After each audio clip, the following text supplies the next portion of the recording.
देखिए, श्री राहुल गांधी जी के द्वारा कभी भूकंप लाने की बात की जाती है, कभी एटम बम फोड़ने की बात की जाती है, कभी हाइड्रोजन बम फोड़ने की बात की जाती है।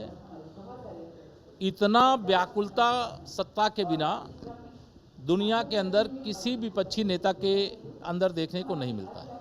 वो देश के प्रधानमंत्री की कुर्सी पर गांधी खानदान का और अपना जन्मसिद्ध जैसे अधिकार मान लिए हैं, इसलिए ऐसा एटम बम लाते हैं, ऐसा हाइड्रोजन बम लाते हैं कि वो टाएं टाएं फिस हो जाता है, उसकी आवाज़ भी कहीं सुनाई नहीं देती।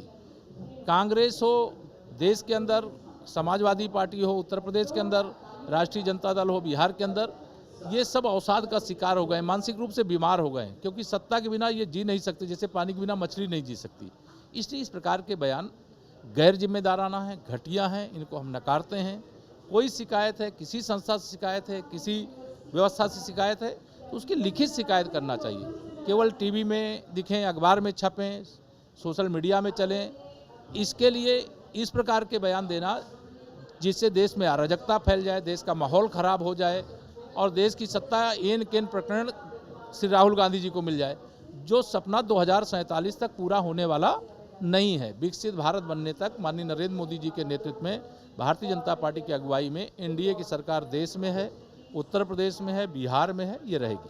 राहुल गांधी ने ट्वीट किया है सर, कई संस्थानों में स्वजातीय लोगों को भर्ती कर दिया गया, बड़े पैमाने में 4 जगह का नाम भी लिखे हुए। देखिए, श्री अखिलेश यादव जी भी श्री राहुल गांधी जी से कम अवसाद का शिकार नहीं है। उनको भी हर समय रात में कुर्सी दिखाई देती है मुख्यमंत्री की, लेकिन मैं उनको कई बार कह चुका, श्री अखिलेश यादव जी, अब समाजवादी पार्टी का भविष्य अंधकारमय है। आपकी नाव में बड़ा सा छेद आपके गुंडों, अपराधियों, माफियाओं, दंगाइयों ने कर दिया है। उस नाव से निकलिए बाहर और बचाइए अपने आप को, क्योंकि समाजवादी पार्टी जिस प्रकार की बयानबाजी कर रही है, जैसे लगता है कि उसने उत्तर प्रदेश में शासन नहीं किया। 2012 से 2017 तक उत्तर प्रदेश अराजकता की आग में धू धू करके जल रहा था। जमीनों पर कब्जा, महिलाओं पर के खिलाफ अपराध, उद्योगपति उत्तर प्रदेश छोड़ करके पलायन कर रहे थे। और श्री अखिलेश यादव जी जब ऐसी बात बोलते हैं तो शीशे में के घर में जो रह चुका है वह पत्थर फेंकने की बात करता है। कोई गलत करेगा, भारतीय जनता पार्टी की डबल इंजन सरकार में जांच करके उसके खिलाफ कार्रवाई करेंगे। लेकिन जो सपने वह देख रहे हैं मुंगेरी लाल के हसीन, वो सपने 2047 जब तक विकसित भारत और विकसित उत्तर प्रदेश नहीं बन जाएगा, न देश में कांग्रेस का भविष्य है, न उत्तर प्रदेश में समाजवादी पार्टी का भविष्य है और न बिहार में राष्ट्रीय जनता दल का भविष्य है। राहुल गांधी ने विशेष अपील की है कि वोट चोरी के खिलाफ अभियान चलाएं, तो क्या इसके वो अपने को बचावें, देश को जो लूटने वाले हैं, जो अगर 100 करोड़ रुपया उनके पिता और प्रधानमंत्री रहे श्री राजीव गांधी जी ने कहा था कि 1 रुपया भेजते थे तो उसमें से 85 पैसा कमीशन खोरी में चला जाता था।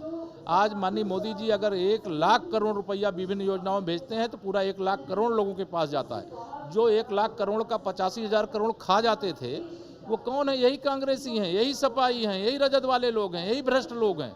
वो अपने को बचावें। और देश हमारा परिपक्व लोकतंत्र है, मजबूत लोकतंत्र है, हमारा युवा बुद्धिजीवी है, वो देश का भविष्य जानता है, अपना भविष्य जानता है। सब विकसित भारत के लिए लगे हुए हैं, आत्मनिर्भर भारत के लिए लगे हुए हैं, स्वदेशी अपनाने के लिए आगे बढ़ रहे हैं। उनको आह्वान भी करते हैं। और इन तीनों जो परिवारवादी नेता हैं, भ्रष्ट नेता हैं, जिन्होंने अराजकता फैलाई है, इनका राजनीतिक भविष्य अंधकार में था, अंधकार में है, अंधकार में रहेगा।